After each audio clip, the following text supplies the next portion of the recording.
Wala makauyon na pipila ka mga PUJ drivers sa Davao City human wala gidayon ang taas pamasahe sa mga pampublikong transportasyon. Samtang taxi operator sa syudad maningkamot nga tabangan ang ilang mga driver karong grabe ang pagtaas sa presyo sa lana. Sa pakighinabi sa GMA Superradyo Davao kang Robnik Hemobas, usa ka PUJ driver sa rutang Mintal Rojas nga gikadalo pa daw ni Pangulong Bongbong Marcos ang piso nga taas pamasahe nga kung buot hunaw-naon halos matag adlaw nagasaka ang presyo sa lana. Sumala niya kung galing moabot na sa 120 hangtod 130 pesos ang presyo sa kada litro sa krudo.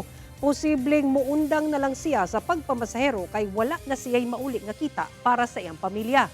Samtang gisiguro sa mga taxi operator sa Davao City nga tabangan nila ang ilang drivers karong grabe ang pagsaka sa presyo sa lana. Sumala ni Ryan Sia, ang president sa Regional Taxi Operators Association. Pipila ka operators ang nagpadayag nga temporaryo nilang paubsan ang renta. Samtang ang uban mihatag og subsidiya sa ilang drivers. Sa karon ginapaabot pa sa sektor ang gipasalig nga 5,000 pesos nga ayuda sa gobyerno.